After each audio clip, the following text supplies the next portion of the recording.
Eu quero, nesse momento, convidar você, por favor, para que abra sua Bíblia no livro de Salmo, ou Salmos, na verdade, mais precisamente no Salmo 112. Foi lido aqui um trecho do Salmo 126, no início do culto, pelo nosso querido pastor Dilson. E agora nós queremos ler e meditar em outro salmo, que é o Salmo 112, um salmo conhecido, um salmo muito amado também pelos cristãos, que lembra, de certa forma, de certo modo, o Salmo primeiro, mas não tem as mesmas tônicas, os mesmos contrastes de forma mais vívida, eu diria, que nós encontramos ali no Salmo primeiro. Mas à medida em que nós o lermos, os irmãos vão perceber, vão se lembrar que nós temos algumas semelhanças com aquele salmo, e é um salmo que fala muito, sobretudo, sobre a vida do justo. Ele fala da vida do justo e do ímpio, dando ênfase à vida deste primeiro, isto é, do justo. Aliás, o tema da nossa mensagem nessa noite é o justo e o ímpio. O justo e o ímpio. Este é o tema da nossa mensagem na noite de hoje. Diz o seguinte, o Salmo 112.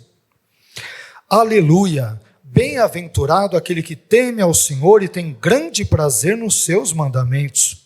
Os seus descendentes serão poderosos na terra. A geração dos justos será abençoada. Grande riqueza há na sua casa, e a sua justiça dura para sempre. A luz raia nas trevas para o íntegro, para quem é misericordioso, compassivo e justo. Tudo irá bem ao que empresta generosamente e com justiça conduz os seus negócios. Certamente o justo jamais será abalado, para sempre se lembrarão dele. Não temerá más notícias, o seu coração está firme, confiante no Senhor. O seu coração está seguro e nada temerá. No final, verá a derrota dos seus adversários. Distribuiu generosamente aos pobres, a sua justiça permanece para sempre. O seu poder será exaltado em honra. O ímpio o vê e fica irado, range os dentes e definha. O desejo dos ímpios perecerá. Amém? Vamos agradecer a Deus por essa passagem bíblica maravilhosa, inspiradora, e que Deus nos instrua, que Ele fale conosco, que Ele nos conduza pelos seus caminhos, Ele nos corrija, Ele nos alerte em todos aqueles pontos da nossa vida em que precisamos ser esclarecidos, conduzidos, enfim, abençoados por Ele. Amém?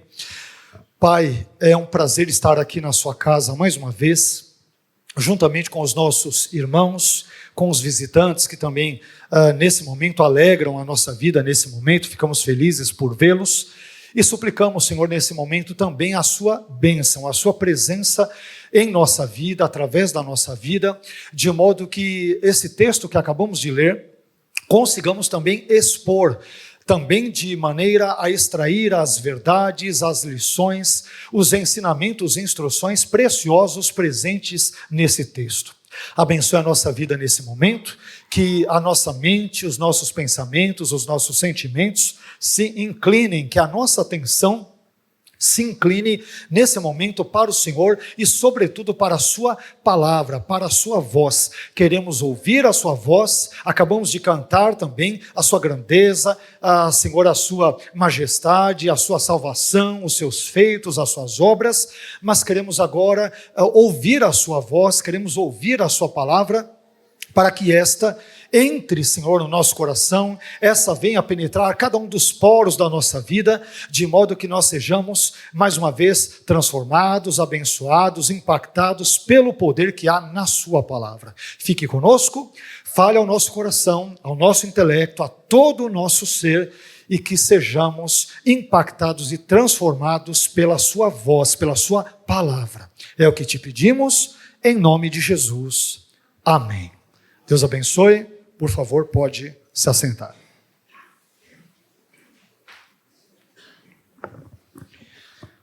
Como eu disse para os irmãos agora no início, o tema da nossa mensagem é o justo e o ímpio, tendo como base os 10 versículos deste conhecido salmo, que é o Salmo de número 112. Eu já disse para os irmãos em outras ocasiões, em outros momentos, em outras mensagens, em outras pregações, que, do ponto de vista bíblico, só existem dois tipos, duas classes ou duas categorias de pessoas no mundo: o justo e o ímpio, o crente e o incrédulo, o que teme a Deus e aquele que não o teme, o que se relaciona com Deus e aquele que não se relaciona com Ele. Esses são os dois únicos tipos ou categorias de pessoas que existem no mundo. Não existem outros tipos, não existem outros níveis, outras classes ou outras categorias, em última análise, de pessoas neste mundo. Afinal de contas, quando nós lemos a Bíblia, nós descobrimos que existem, de igual modo, apenas dois destinos para a humanidade: ou o céu, ou a eternidade com Deus, com o Jesus, o Filho, ou com o Espírito Santo, ou nós temos, por exemplo, a eternidade sem essa presença, digamos que favorável do Deus Trino, Pai, Filho e Espírito Santo, no inferno.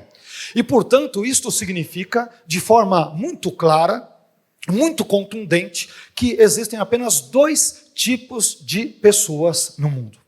É importante a gente enfatizar isso e até talvez chover no molhado, mas diante de uma época, de uma cultura e de tantas cosmovisões, onde nós somos ensinados às vezes a ficarmos no meio do muro, em cima do muro, não é isso?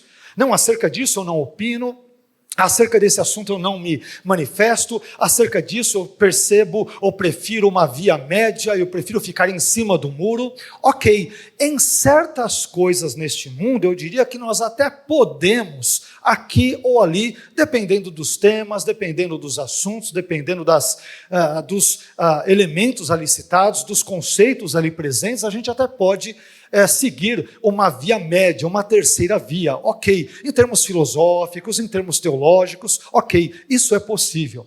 Mas quando falamos do nosso proceder diante de Deus, da nossa maneira de viver diante de Deus, nós só temos duas únicas formas, dois únicos modos ou duas únicas maneiras de existirmos nesse mundo, e maneiras estas que irão transbordar para a eternidade, que são as que nós acabamos de ver: ou nós somos justos ou injustos, ou crentes ou incrédulos, ou piedosos ou ímpios, ou tememos a Jesus, ou negamos a Jesus, ou adoramos a Deus, o Deus Trino, Pai, Filho e Espírito Santo, ou nós negamos o Deus Trino, Pai, Filho e Espírito Santo. Não há outra alternativa.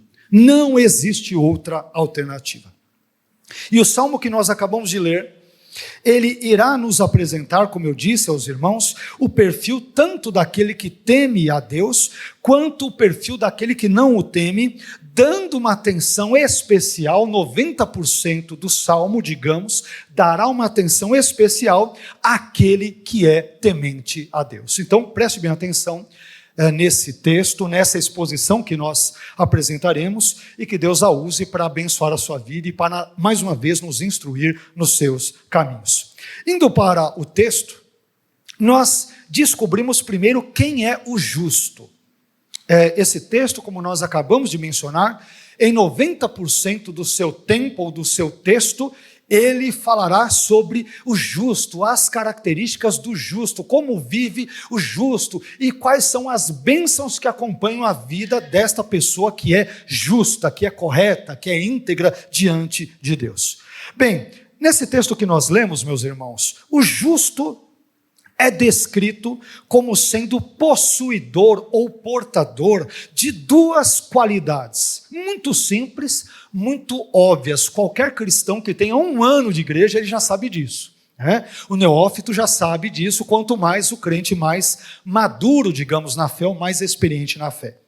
Mas o justo, eu estava dizendo que ele é descrito nesse texto como sendo possuidor de duas qualidades. Primeiro, o justo é aquele que teme ao Senhor. E segundo, o justo é aquele que tem prazer nos mandamentos desse mesmo Senhor que ele teme. E nós vamos ver, nós podemos ver essas duas verdades no texto que nós acabamos de ler. Em primeiro lugar, o justo é aquele que teme ao Senhor. Veja o que diz o Salmo 112, versículo 1, parte A. Aleluia, bem-aventurado aquele que teme ao Senhor. Eu disse para os irmãos bem na introdução que esse salmo, em alguns momentos, ele lembra muito o Salmo 1.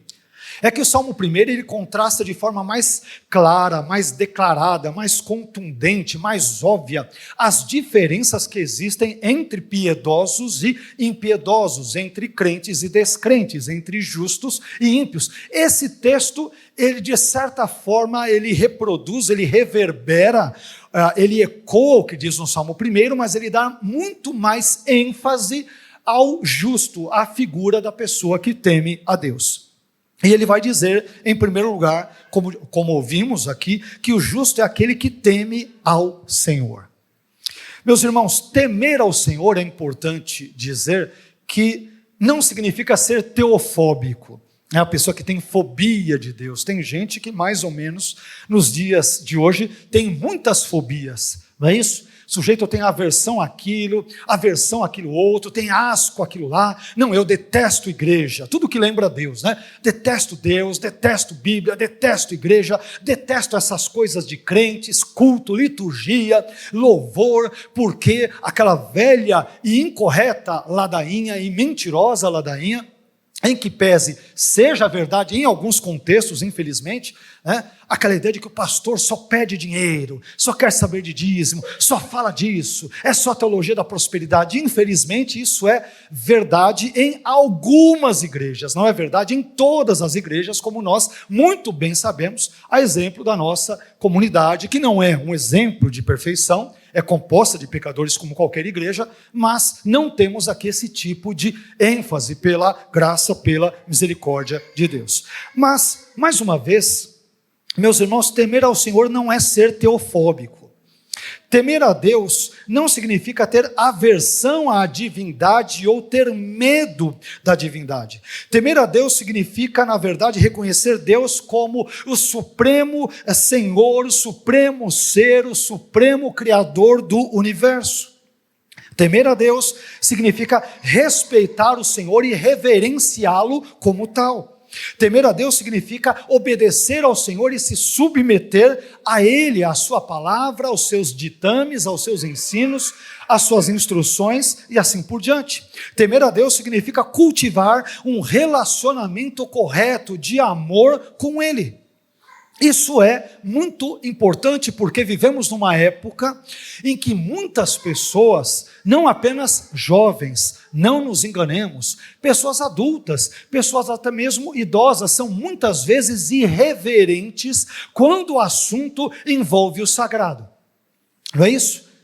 É incrível como muitas pessoas fazem chacota do cristianismo, desdenham do evangelho, criticam a Bíblia, vulgarizam as coisas sagradas, mas quando nós criticamos, por exemplo, a maneira ímpia delas viverem, não é? Melhor dizendo, essas pessoas se machucam, se magoam, se doem, porque elas desejam muito criticar Deus e as coisas de Deus, mas quando são criticadas no seu modo ímpio de ser e de viver, elas simplesmente desgostam, elas simplesmente acham isso ruim.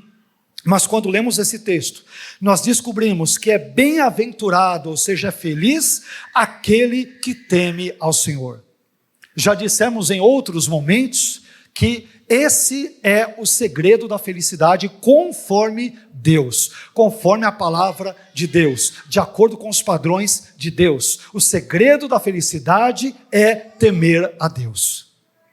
Não é, por mais que nós gostemos nesse mundo, e eu não estou criticando esses eventos ou essas coisas, então, por favor, não me interprete mal, mas o segredo da felicidade, segundo Deus, segundo a palavra de Deus, não é viajar, não é adquirir um doutorado, um pós-doc. Não estou dizendo que essas coisas não sejam importantes. Estou dizendo que o segredo da felicidade ou a felicidade não se traduz nessas coisas conforme a Bíblia. É isso que eu estou dizendo.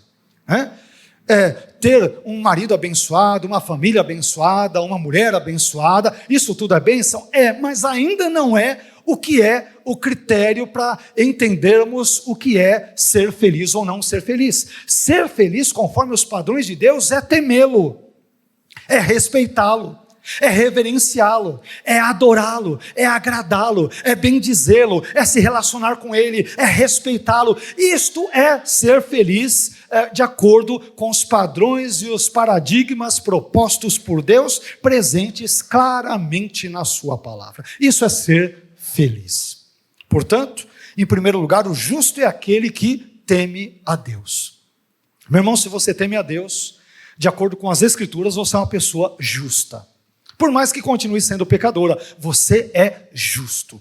Justos temem a Deus. Em segundo lugar, eu também aprendo com o salmista, que é um salmista anônimo, nós não sabemos exatamente quem escreveu esse belíssimo salmo, mas eu aprendo em segundo lugar que o justo é aquele que tem prazer nos mandamentos de Deus. Então perceba que o justo primeiro teme ao Senhor. Ele o respeita, ele o adora, ele o trata com reverência. E em decorrência desse temor que ele tem, o que ele faz? Ele tem prazer nos mandamentos de Deus. Entenda-se, na palavra de Deus, porque como que nós conhecemos os mandamentos de Deus? Se não pela sua palavra. Como eu sei, não matarás, não terás outros deuses diante de mim, honrar o pai e mãe, aquelas coisas todas, com todos os elementos legais, no Antigo e Novo Testamentos, tudo aquilo que agrada a Deus, como que eu sei? Lendo a palavra, composta de Antigo e Novo Testamentos. Por favor, acompanhe aí o que diz o Salmo 112, versículo 1, parte B. E tem grande prazer nos seus mandamentos. O justo, ele teme a Deus, e que mais? Ele tem grande prazer nos mandamentos do Senhor. Como eu disse, meus irmãos, os mandamentos do Senhor são as suas leis e as suas diretrizes reveladas na sua palavra. Diretrizes e ordens e mandamentos estes que expressam a sua vontade, ou seja, a vontade de Deus para nós seres humanos. E esse ponto ele é muito relevante porque a leitura da Bíblia, o estudo da Bíblia, a compreensão da Bíblia não deveria ser vista, não deveria ser encarada por muitos de nós, como infelizmente o é, como se fosse um peso, não é? Às vezes eu fico meio absorto com algumas coisas, que eu inclusive já disse para vocês, já compartilhei com vocês. Às vezes é incrível como nós ficamos horas a fio diante de um Instagram, diante de um Facebook, diante de um vídeo do YouTube, diante de um livro qualquer e assim por diante, mas é incrível como o contrário não é verdadeiro. Vamos começar a ler a Bíblia, vem um sono do nada.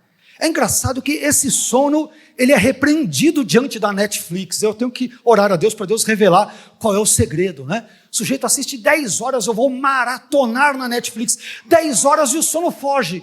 A Bíblia, 5 minutos de leitura, os olhos ficam pesados, né? Vem um sono incontrolável, eu não sei que tipo de demônio é esse, né? Que afeta certas pessoas, é uma coisa incrível, é incrível. E quando eu leio esse texto, ele vai dizer, por exemplo, que o justo é aquele que tem prazer nos mandamentos de Deus. A palavra de Deus para ele é algo prazeroso. Ele lê a Bíblia, ele se deleita, ele se esbalda quando ele lê as Escrituras, porque Deus fala com ele. A palavra de Deus e o Deus da palavra se manifestam na vida dele, e aquilo causa um profundo impacto na vida dele, porque ele tem deleite. A palavra de Deus não é um peso, não é um fardo, é algo alegre no qual a sua alma se deleita e ela tem profundo prazer. Isso é importante. E é importante para que nós olhemos no espelho da nossa relação com Deus, como anda a nossa vida de compromisso com a palavra de Deus. Porque o justo não apenas teme a Deus, ele tem não apenas prazer também nos mandamentos de Deus, ele tem grande prazer. Ouviu falar de Bíblia e fala, opa, eu estou dentro.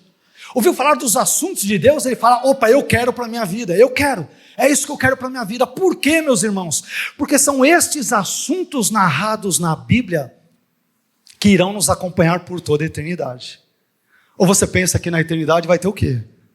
Você acha que vai ter redes sociais na eternidade? Você acha que vai ter inteligência artificial na eternidade?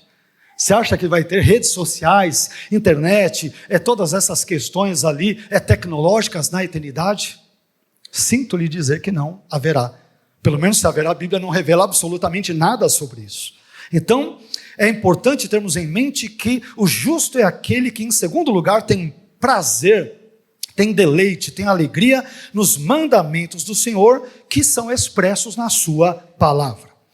E aí nós aprendemos outra coisa interessante. Depois de descrever de forma resumida quem é o justo, que é aquele, repito, que teme ao Senhor e tem prazer nos seus mandamentos, o salmista passa agora a alistar, a elencar as bênçãos que acompanham a vida dessa pessoa justa. Então, primeiro, o justo teme ao Senhor e tem prazer nos mandamentos dele, na lei dele, na palavra dele. Esse é o justo de forma resumida. E aí vem a pergunta, ok, alguém que é justo assim, que teme a Deus assim, e que ama a palavra dele, o que acontece na vida dessa pessoa? É isso que o Salmo vai responder. Então, lendo os versículos 2 a 9, nós vamos descobrir 7 bênçãos que acompanham a vida dessa pessoa que é justa. Pelo menos 7 bênçãos. Em primeiro lugar, a primeira bênção que acompanha o justo é a posse de uma descendência abençoada. A posse de uma descendência, de uma família abençoada. O Salmo 112, versículo 2 diz: os seus descendentes, isto é, do justo, do que teme a Deus, do que guarda os seus mandamentos e tal, os seus descendentes serão poderosos na terra. A geração dos justos será abençoada. Olha que coisa maravilhosa. Pessoas tementes a Deus e que têm prazer nos mandamentos de Deus, são pessoas que irão propagar, irão replicar, irão transmitir esses mesmos valores aos seus descendentes. E em razão disso, por causa disso, os seus descendentes, ao observarem esses mesmos valores, também serão pessoas abençoadas por Deus. Não quer dizer que todos os crentes, né, como às vezes nós pensamos ou podemos equivocadamente pensar que filho de crente, crentinho é. Não é sempre assim, é só ler a Bíblia que a gente descobre. Né? Lendo a Bíblia a gente descobre que pais piedosos geram filhos piedosos, pais piedosos geram filhos ímpios, pais ímpios geram filhos ímpios e pais ímpios geram filhos piedosos. Quer dizer, você tem de tudo nessa vida. Aliás, a experiência nossa mostra isso, a gente não precisa, entre aspas, nesse sentido, depender só da Bíblia, eu digo porque a experiência cotidiana mostra. É claro que a Bíblia é o fundamento de tudo, é evidente, mas a Bíblia nos ensina isso. Mas eu aprendo nesse texto que a primeira bênção que acompanha o justo é a posse de uma descendência abençoada. Se um pai e uma mãe ensinarem o evangelho, os valores do reino, a ética do reino, aquilo que agrada a Deus para os seus filhos e por sua vez para os seus netos e para os seus bisnetos e assim sucessivamente, há sem dúvida alguma uma grande propensão destes seguirem os caminhos do Senhor. Não é isso que Provérbios vai dizer em um dos textos? Ensina o menino, a criança no caminho que deve andar e até quando crescer não se desviará dele. É claro que esse texto, muitos entendem de forma equivocada, como se ele fosse uma promessa incondicional. Ou seja, se você é pai e se você tem filhos, você vai ensinar o evangelho aos seus filhos e eles nunca vão se desviar. Não é bem assim, a gente sabe. Sabemos que, infelizmente, eu digo com muita tristeza e muito pesar no coração, que há muitos e muitos filhos e sobrinhos e netos de crentes nas prisões, infelizmente. E aí você vai ver, não, meu pai era da igreja tal, minha mãe era mulher de oração da igreja X, não, os meus avós, eles foram fundadores do ministério XPTO, seja lá qual for. Então, ensinar o evangelho não é uma promessa incondicional, não é uma garantia, um salvo-conduto incondicional e unilateral de que todos os filhos ou descendentes de um casal ou de alguém irão permanecer de qualquer jeito no Evangelho. Não é isso que Provérbios diz. Mas o que Provérbios diz é que, com base na experiência, na observação, a possibilidade de um filho seguir os caminhos do Evangelho ensinados pelos seus pais é muito grande. Ou não? A possibilidade, a probabilidade disso ocorrer é muito grande. E esse é o contexto que nós, por exemplo, podemos assim dizer, temos aqui. Os descendentes do justo, eles são poderosos na terra. A geração dos justos é abençoada, se evidentemente seguir os caminhos, se trilhar os mesmos caminhos que os seus pais justos e piedosos trilharam um dia e no qual palmilharam também um dia na sua vida. Amém? Isso nos permite ir para uma segunda bênção que está presente na vida do justo, que é a seguinte: a segunda bênção que acompanha o justo é a prosperidade, entenda-se, adquirida de forma justa. A prosperidade adquirida de forma justa. Salmo 112, versículo 3 diz: grande riqueza há na sua casa, e a sua justiça dura para sempre. Eu já vi alguns pregadores, inclusive um importante pregador dos nossos dias, dizer que a justiça aqui é a justiça de Deus, né? Não é a justiça que envolve os atos dos homens, é o contrário. O texto está falando ao que acontece ao justo, ao homem justo, à mulher justa, às pessoas. Então veja bem, grande riqueza há na sua casa. Na casa de quem? Do justo. A sua justiça de quem? Não é de Deus, é do justo. Ela vai durar para sempre. Então, esse versículo, ao unir as palavras riqueza e justiça em uma única oração, em uma única frase, em um único versículo, apontam para uma riqueza que é adquirida de forma correta, de forma honesta, de forma justa, através do suor do rosto e através de muito trabalho. Então é disso que o texto está falando. Esse ponto é muito importante porque nós vivemos em uma cultura que por vezes ensina as pessoas a ganharem dinheiro de forma fácil e incorreta e injusta e inadequada. Aliás, o brasileiro é perito nisso, né? A nossa cultura diz que as pessoas podem enriquecer jogando na loteria, apostando ali em jogos de azar, no tigrinho, não sei onde que mais, né? Ou até mesmo passando a perna em outras pessoas. Mas a forma bíblica, meus irmãos, de adquirir e produzir riquezas é uma só, se chama trabalho. Em Gênesis 3,19, Deus diz para Adão: no suor do teu rosto comerás o teu pão. No suor do teu rosto, trabalho. Se um trabalho braçal, se um trabalho intelectual, se um trabalho tanto braçal quanto intelectual, não importa se é justo, se é correto e assim por diante, mas tem que ser um trabalho.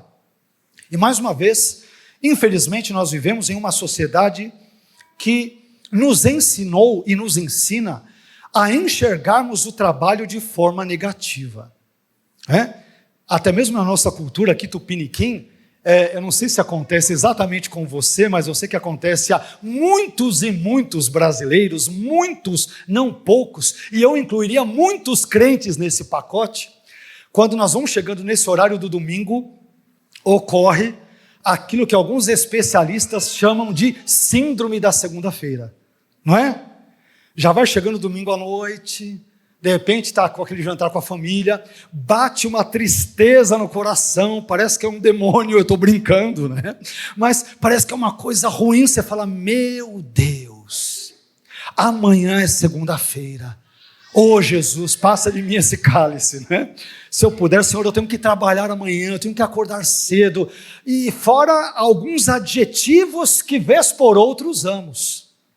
Nada, cristãos, que desgraça que amanhã é segunda-feira.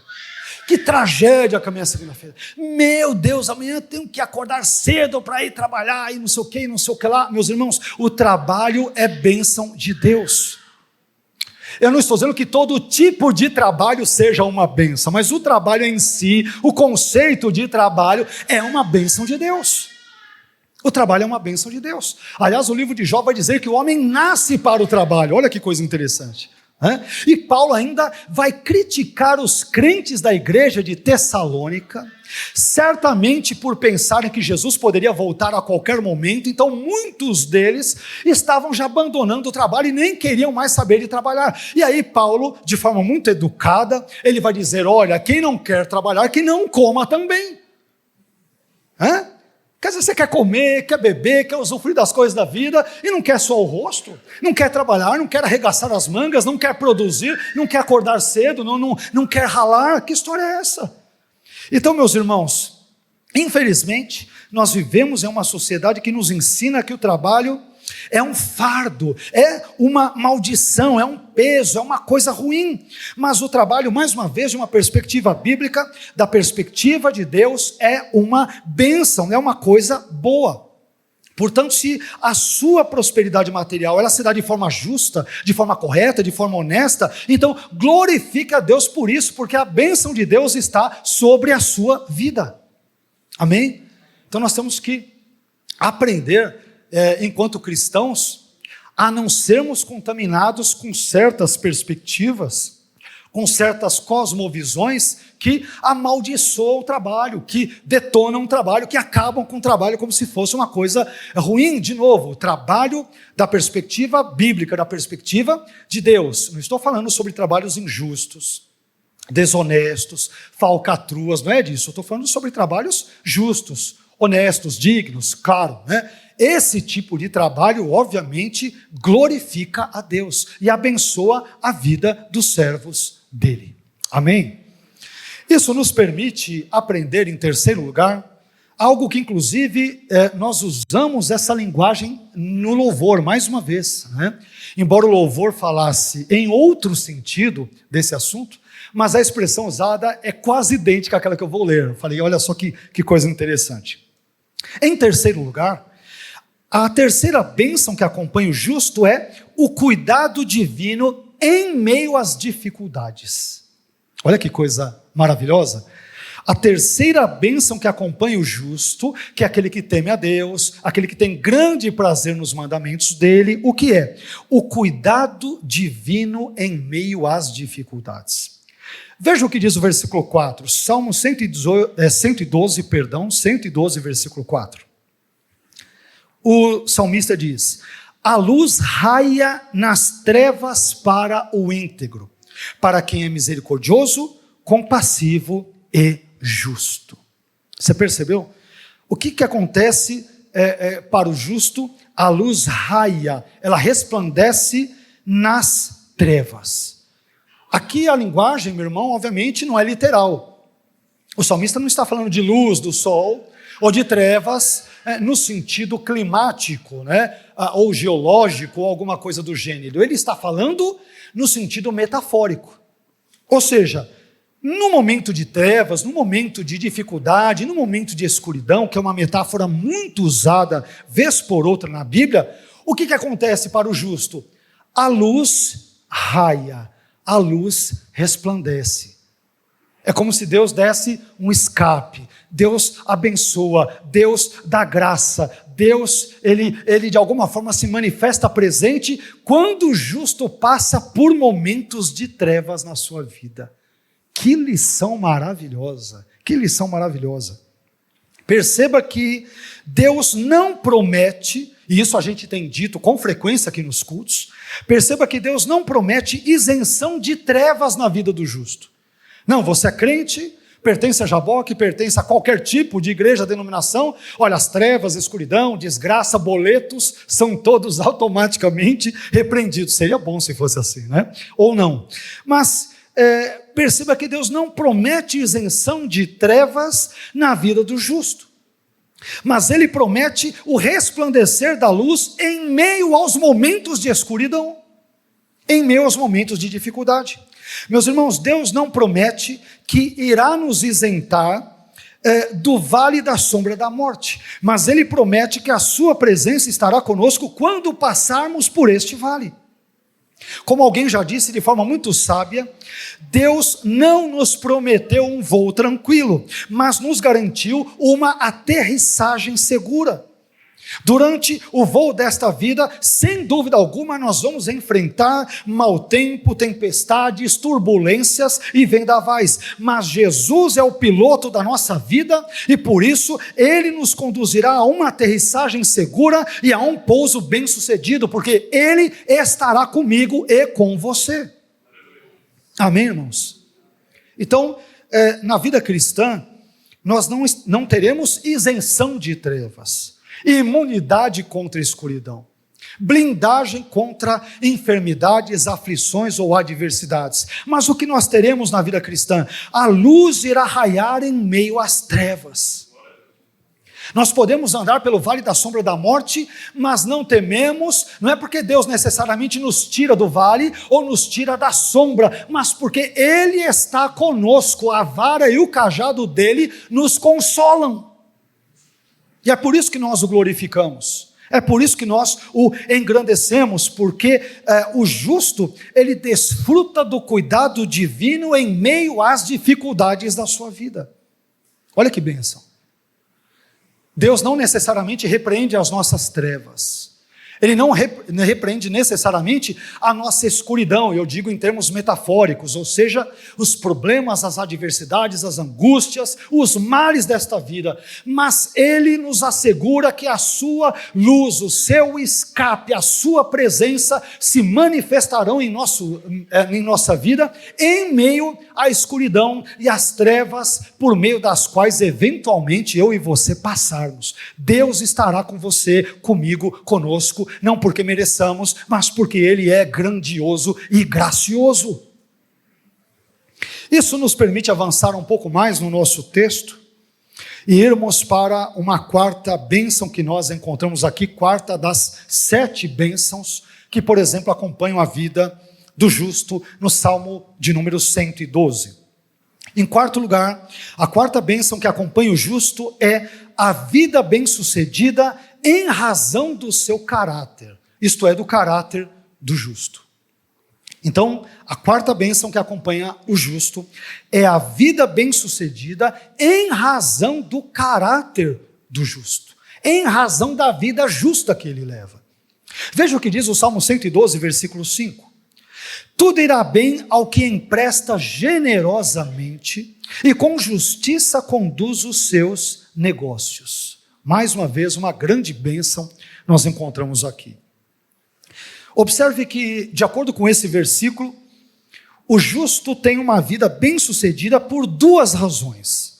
Primeira, porque ele ajuda as pessoas. O texto bíblico diz que ele empresta generosamente. E segunda, porque ele trabalha de forma honesta. O texto bíblico diz que com justiça, ele, isto é o justo, conduz os seus negócios. E por causa disso, o que acontece? O justo é bem-sucedido. Amém? Às vezes, meus irmãos, Deus nos abençoa financeiramente e nós poderíamos de algum modo abençoar também a vida dos outros, mas nós sonegamos essa bênção. Nós represamos tudo para nós. Às vezes nós poderíamos ajudar a vida de alguém, eu não estou dizendo você conceder um assistencialismo, como às vezes o governo faz, para que as pessoas se tornem sempre dependentes da igreja, do pastor. Não é nada disso que eu estou dizendo. O que eu estou dizendo é que, às vezes, nós sabemos que o nosso irmão ele tem problemas e nós poderíamos ajudá-lo, mas acabamos não ajudando. Às vezes tem uma conta atrasada, às vezes é um problema de enfermidade, às vezes um aluguel atrasado, às vezes uma outra situação, vai para uma situação X de uma festa, poxa, queria comprar uma roupa nova, a gente poderia ajudar, e nós simplesmente sabemos e falamos, não, meu irmão, vai na paz e que Deus te abençoe. Nós apenas oramos. E como eu já disse para os irmãos em outros momentos, em outras ocasiões, orar, apenas orar, quando sabemos que podemos e devemos ajudar, se torna pecado. Existem orações que se tornam pecaminosas. Que tipo de orações? Aliás, falamos um pouco sobre oração na escola bíblica dominical de hoje à tarde. Mas existem orações que se tornam pecaminosas quando são desacompanhadas de ações práticas. Quando nós oramos, mas poderíamos e deveríamos fazer mais, mas nós omitimos a bondade, omitimos o bem. Poderíamos fazer o bem, mas omitimos. O que Tiago vai dizer na sua epístola? Que aquele que sabe fazer o bem e não faz, comete pecado. Então nós temos muitas orações pecaminosas, são orações cheias de boa intenção, mas que não se traduzem em ações concretas, onde nós ajudamos pessoas, ou pelo menos deveríamos ajudar pessoas que estão de algum modo precisando da gente, e nós poderíamos ajudar. Não estou dizendo aqueles que não podem, tem pessoas que não podem, ok. Poxa, pastor, esse mês a grana está curta, né? Esse ano está difícil, trabalho, alguém em casa se acidentou, teve um monte de rolo, de enrosco, meu Deus do céu, ok, mas tem pessoas que estão mais tranquilas e que podem ajudar, mas que fazem questão de agir de forma contrária. Então, quando nós lemos esse texto, mais uma vez, Salmo 112, versículo 5, perceba que o texto diz o seguinte: tudo irá bem. A quem? Ele está falando do justo. Esse justo que empresta generosamente. E segundo, com justiça ele conduz os seus negócios. Observe mais uma vez que emprestar generosamente significa não ser apegado ao dinheiro, não ser avarento, não ser mesquinho, ou em bom português, não ser pão duro, não ser mão de vaca, ou ainda não ser unha de fome. Pronto, já gastei alguns adjetivos. E, por outro lado, conduzir os negócios com justiça significa não ser desonesto nos negócios. Significa não passar os outros para trás. Significa não lidar com seus funcionários, para quem é patrão, com os seus clientes e com os seus fornecedores de forma desonesta e injusta. Quer saber? Eu vou fazer um cambalacho aqui, vou fazer uma maracutaia colar, eu vou acrescentar um negocinho aqui, eu vou dar um jeitinho ali, e eu vou me dar bem e vou enganar esse idiota.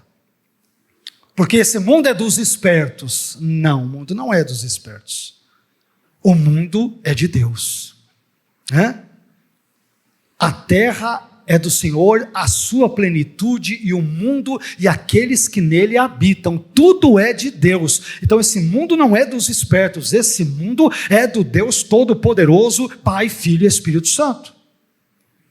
E são abençoadas neste mundo as pessoas que agem de forma correta diante de Deus e que, no caso dos seus negócios, com base nesse texto, os conduzem com justiça, de forma correta. Amém? Esse é o justo. Esse é o justo. Indo um pouco mais adiante, também aprendemos em quinto lugar, a quinta bênção que acompanha o justo é o bom legado que ele deixa. A quinta bênção que acompanha o justo é o bom legado que ele deixa. Versículo 6, Salmo 112, versículo 6. Certamente o justo jamais será abalado, para sempre se lembrarão dele. Veja só que coisa maravilhosa. Meus irmãos, existem 3 tipos de pessoas que passam por esse mundo. Agora sim, no sentido que eu estou descrevendo, não no sentido inicial desse sermão, existem 3 tipos de pessoas que passam por esse mundo. Primeiro, existem aqueles que passam por esse mundo e não deixam nenhum tipo de legado. Sabe aquela pessoa que a gente fala no português, talvez grosseiro, não fede nem cheira, não faz diferença nenhuma, se existisse ou não existisse, aparentemente parece que não faria nenhum tipo de diferença? Infelizmente, existem essas pessoas. Em segundo lugar, existem aqueles que deixam um legado, mas um legado ruim. Como um dos reis que a gente lê no Antigo Testamento, e acerca do qual é dito que quando ele morre, ele vai sem deixar de si saudades. Que coisa triste. É o nosso, em bom português, aquele já foi tarde. Né? Tem pessoas que deixam um legado ruim, não é? Na política, em tantas coisas, a gente vê, a gente sabe, alguns programas, acompanhando noticiários, a gente fala, poxa, esse sujeito aqui, né? Que legado que ele deixou. Não foi nem neutro, seria menos pior se fosse mais neutro, entre aspas, né? Mas só fez desgraça, só desgraça. e matou tantos, enganou tantos, e não sei o que lá, e para ajudar o sujeito a viver até os 70, 80 anos, você fala, meu Deus, uma vida de impiedade, de crimes, de injustiças, de pecados, de coisas terríveis, e o cara ainda chega até os 80 anos, você fala, não é possível, não é possível. Mas em terceiro lugar, existem aqueles que passam por esse mundo e deixam um bom legado. Eles deixam algo importante. São pessoas que vêm a este mundo e, apesar de ser um mundo imerso no pecado, embebido no pecado, um mundo onde a injustiça muitas vezes impera, onde a criminalidade, as coisas ruins, muitas vezes estão presentes, essas pessoas vêm a este mundo e com o pouco que fazem, elas tornam esse mundo melhor. Elas contribuem. Elas trazem algo bom para esse mundo, para a sociedade, no mínimo de tudo para a sua família, para as pessoas que convivem com ela. É claro que necessariamente nós não vamos, nenhum de nós vai necessariamente fazer bem a todo mundo, não necessariamente, mas no mínimo as pessoas da nossa convivência, meu irmão, a gente tem que fazer a diferença. Um marido que não faz diferença na vida da esposa e dos filhos, uma esposa que não faz diferença na vida do marido, dos filhos, das pessoas ali mais próximas, meu irmão, você veio nesse mundo para quê? Aí talvez ainda alguém retruque, porque tem um pessoal que é meio, mas eu não pedi para nascer. Lembra aqueles filhos birrentos, coisa de adolescente bem birrenta, bem, eu não pedi para nascer. É verdade que você não pediu para nascer, mas uma vez tendo nascido, encare o nascimento como um dom de Deus, não seja ingrato.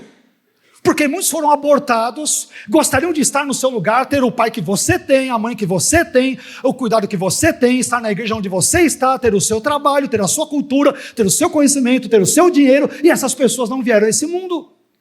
Então não seja ingrato.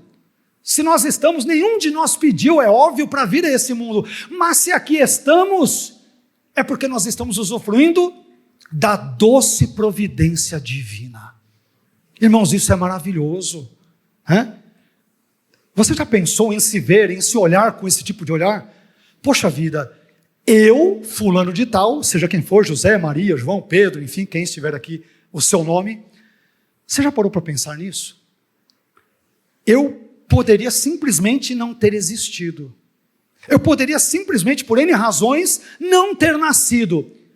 Mas Deus, na sua providência, quis que eu, miserável pecador, nascesse. Ele me deu um presente. Porque é melhor o dom da existência do que o dom da não existência. É melhor existir do que não existir. É melhor ser do que não ser. Porque se você não é, você não tem nem condições de opinar, você nem existe. Mas uma vez tendo existido pela graça de Deus, irmãos, valorizemos aquilo que Deus nos deu. E que Deus nos ajude a construirmos um legado para a vida das pessoas.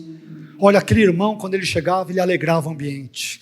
Ele era piedoso, ele sempre tinha uma palavra de ânimo, ele sempre tinha um consolo para o abatido, ele sempre tinha uma palavra, às vezes, de exortação para aquele que se achava. É sempre uma pessoa generosa, sempre contribuía, sempre orava, estava ali presente, o sorriso dele alegrava, as palavras dele consolavam, a presença dele abraçava, como aquele irmão, aquela irmã fazem falta. O jeito dele, a piedade dele, a comunhão com Deus que ela tinham, aquilo era comovente, aquilo me instruiu, Deus usou aquilo para me abençoar, e agora eu não tenho mais aquele irmão. Poxa vida, que tristeza minha não ter mais a presença daquela pessoa que tanto agregou na minha vida. Deixou um legado.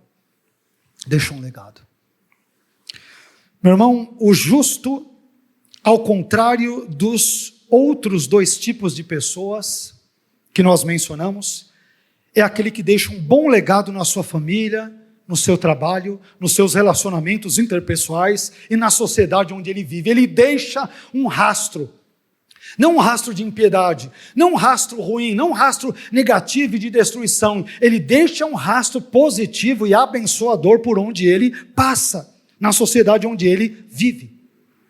O justo, por temer a Deus e por ter prazer nos seus mandamentos, ele deixa um legado repleto e de piedade e de temor a Deus por onde ele passa. Quer ver só, para não citarmos muitos exemplos, me permita citar apenas 2 exemplos do Novo Testamento. Atos 9:36 diz que uma irmã nossa do passado, chamada de Tabita e também apelidada Dorcas, o texto diz sobre esta mulher que ela se dedicava a praticar boas obras e dar esmolas. Quando ela morreu, o texto diz, olha o que ela fazia, ela ajudava as pessoas, deixou um legado. Não sabemos muita coisa sobre ela, o que sabemos nos basta. Era uma mulher de Deus, ajudava as pessoas, era uma pessoa piedosa, se preocupava com os pobres. Estamos, depois de cerca de 2000 anos, citando esta mulher, essa ilustre desconhecida no púlpito dessa igreja. E quem sabe, talvez agora, em muitas outras igrejas no mundo afora. Sabe por quê? Porque Dorcas deixou um legado. Ela deixou um legado. Quer ver outra coisa interessante?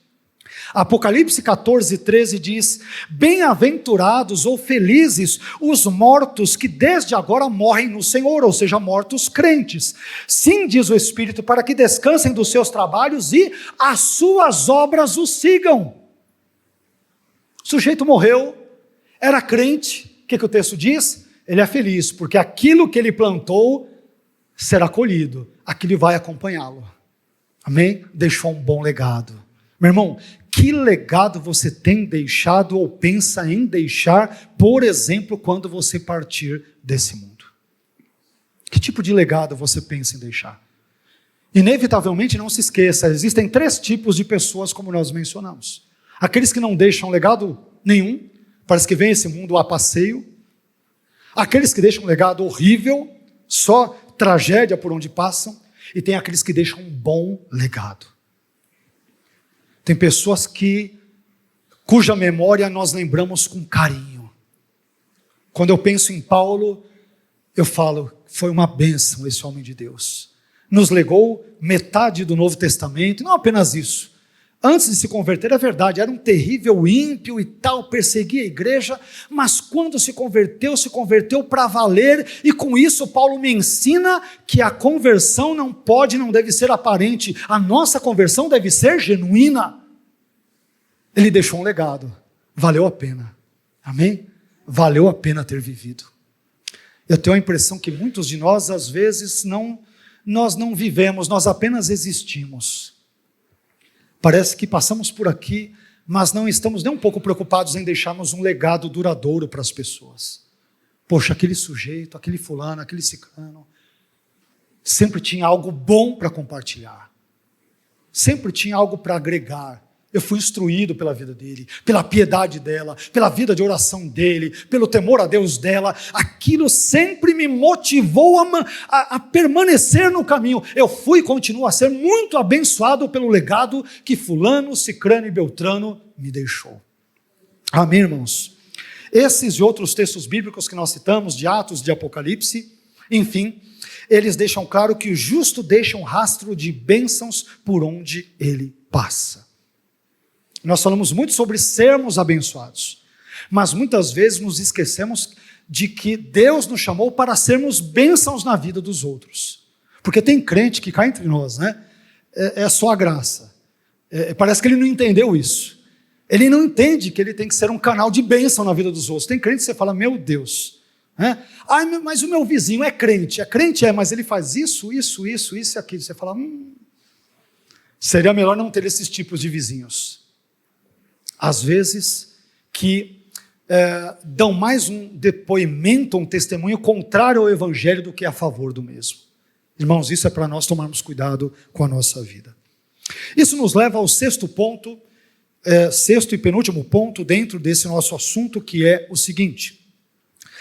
Em 6º lugar, a 6ª bênção que acompanha o justo é uma confiança inabalável no Senhor diante das más notícias. Outra característica interessante do justo. O justo, como qualquer outra pessoa, ouve más notícias, recebe más notícias. Qual é a diferença? É a diferença como ele lida com essas más notícias. O que o justo faz? Ele confia no Senhor. Mas está tudo a desgraça. Ok, mas minha vida está nas mãos de Deus. Mas o barco está afundando. Deus está comigo. Não importa, não importa. Veja o que diz o Salmo 112, versículos 7 e 8. Continuando.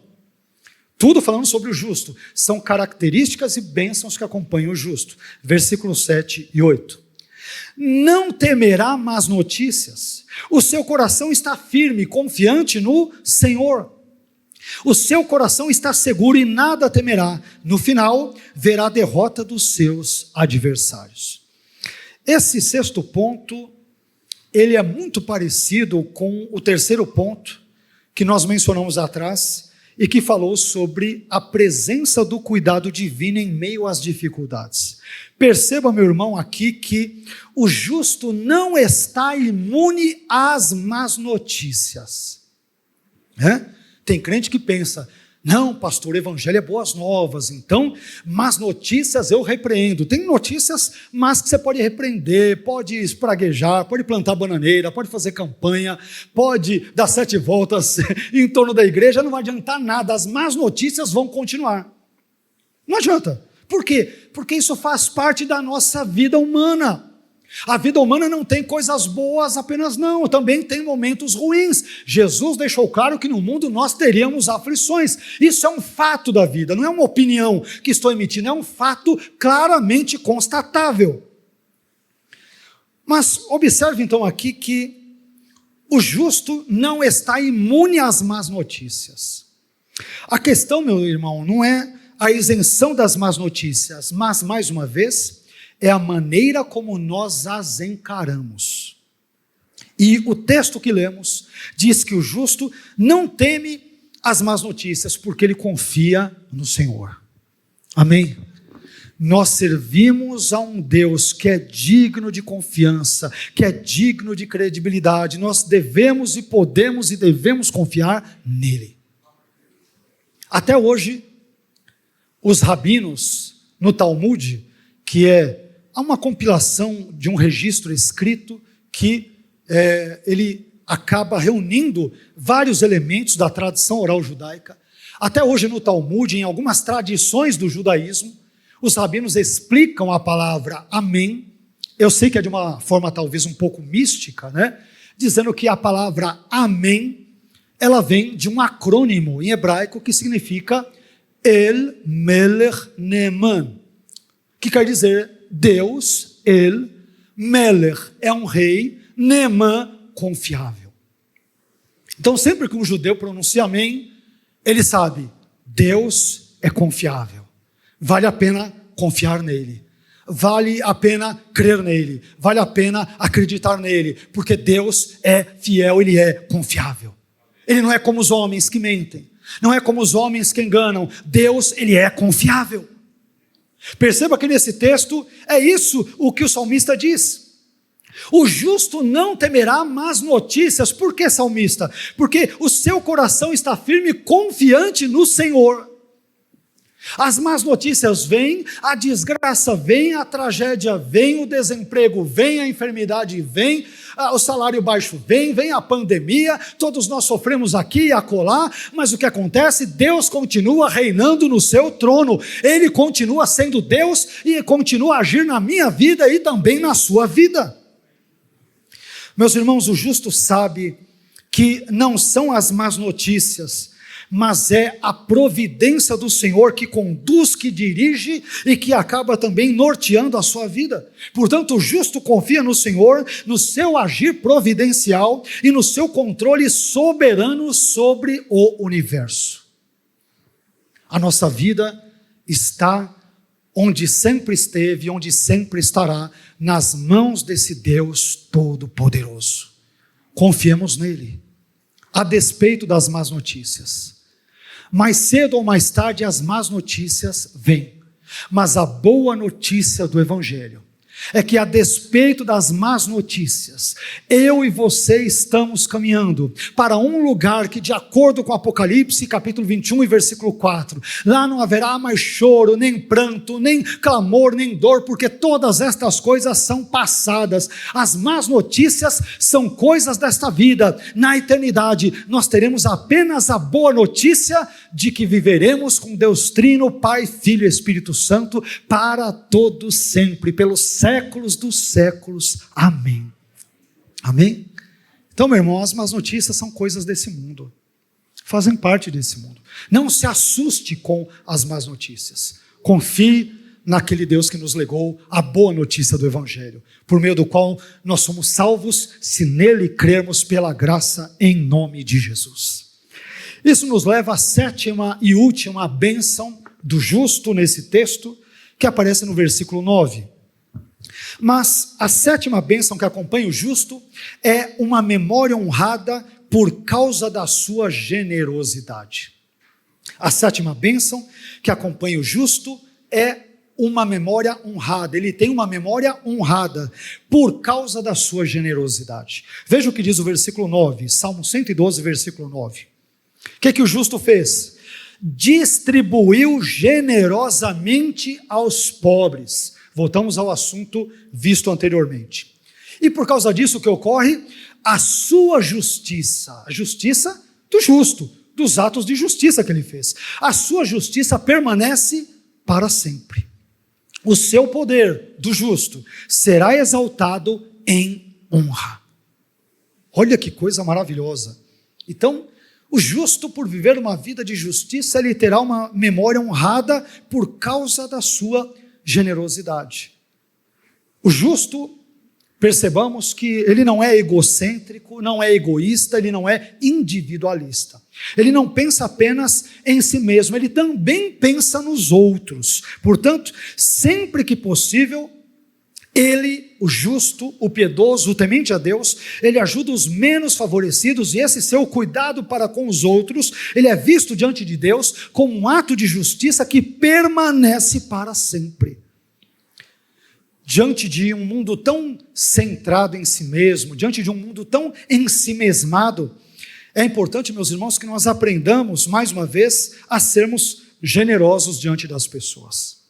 Uma pessoa generosa é, em outras palavras, uma pessoa que distribui bondade de forma desinteressada e sem esperar por algo em troca. Não estou falando em ser generoso apenas em termos financeiros.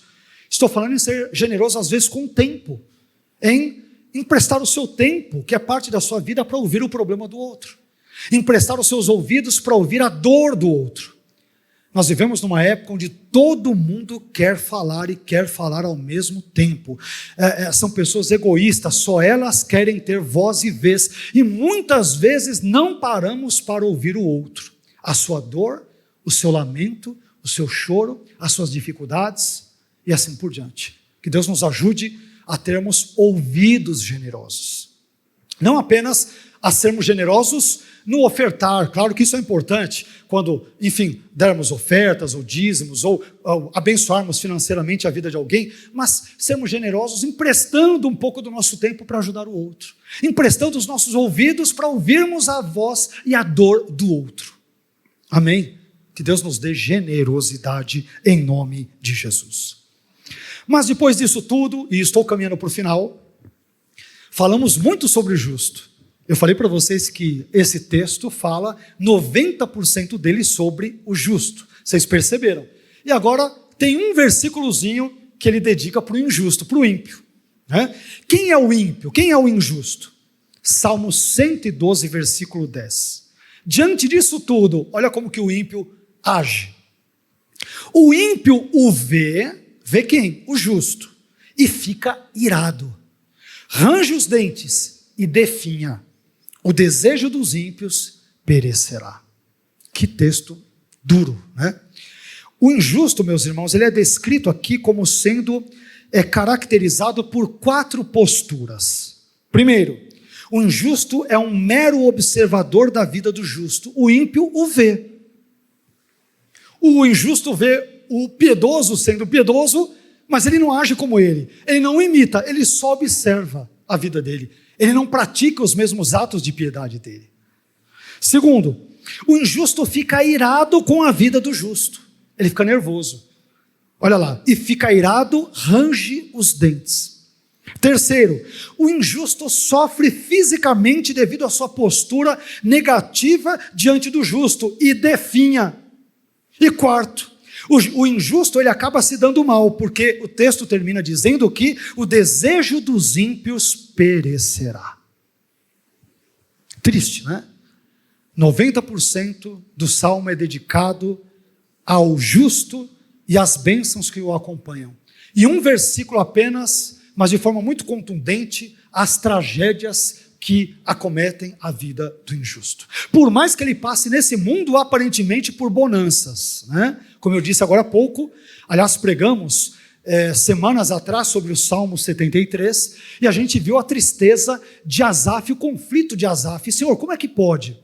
Eu sou justo, o sujeito é ímpio, parece que ele não tem dor, não tem problemas, não tem boleto para pagar, parafraseando, né? Tudo dá certo na vida dele, e eu sou justo, dá tudo errado na minha vida. Que história é essa? Que história é essa? Bem, eu quero caminhar então para a conclusão e dizer para os irmãos que na noite de hoje nós aprendemos que o justo é aquele que teme a Deus e que tem prazer nos mandamentos do Senhor. Além disso, nós aprendemos também que 7 bênçãos acompanham o justo. Primeira, a posse de uma descendência abençoada. Segunda, a prosperidade adquirida de forma justa. Terceira, o cuidado divino em meio às dificuldades da vida. Quarta, a vida bem-sucedida em razão do seu caráter. Quinto, o bom legado que ele deixa. Sexto, uma confiança inabalável no Senhor, mesmo diante das más notícias. E sétima, uma memória honrada por causa da sua generosidade. Mas também nós vimos, por outro lado, que o injusto, primeiro, é um mero observador, um mero espectador da vida do justo. Segundo, o ímpio, ele fica irado com a vida do justo. Terceiro, ele sofre fisicamente devido à sua postura negativa diante do justo. E quarto, ele acaba se dando mal. Amém? Meus irmãos, às vezes nós podemos viver uma vida, como dissemos outras vezes, onde o ímpio, ele aparentemente se dá bem nessa vida, ele parece que se dá bem, não é? Faz só impiedade, só coisas erradas, só injustiça, só crimes, só desonestidades, engana todo mundo, se julga mais esperto do que tudo e todos. Mas há um Deus que é justo e que é juiz nesse mundo. E se esse indivíduo escapar da justiça dos homens, sem dúvida alguma, a justiça divina não escapará. Ela pode tardar, de uma perspectiva humana, pode parecer de forma incorreta que Deus tarde, mas Deus agirá no tempo certo. Então, meu irmão, continue a ser justo. Amém? Tema a Deus, tenha prazer na palavra dele, e Deus vai abençoar a sua vida. Amém? Poxa, pastor, mas como eu disse outras vezes, o meu vizinho lá, ele faz só maracutá e se dá bem. Deus não nos chamou para imitarmos a postura do ímpio. Deus nos chamou para sermos justos. Por mais que isto signifique que tenhamos grandes perdas. Meu irmão, nesse mundo, não se esqueça disso, nesse mundo a gente vai perder muita coisa. Muita coisa. Vão às vezes tripudiar em cima da gente. O nosso caráter vai lá para o lixo, vai lá para a lama, vamos ser difamados, vamos ser perseguidos, como a gente viu cultos atrás, e isso pode ser exemplificado por esse mapa aqui à nossa direita. Neste exato momento em que prego aqui, que você tem o conforto do seu assento, temos um ar-condicionado e tal, neste exato momento temos 365 milhões de crentes sendo perseguidos em todo o mundo. 1,5 Brasil de crentes sendo perseguido. Já parou para pensar nisso? Nós não temos problemas aqui. Amém? Nós achamos que temos. Então, meu irmão, tema a Deus e obedeça os seus mandamentos. Tenha prazer nos seus mandamentos e Deus abençoará a sua vida. Amém? Vamos ficar em pé?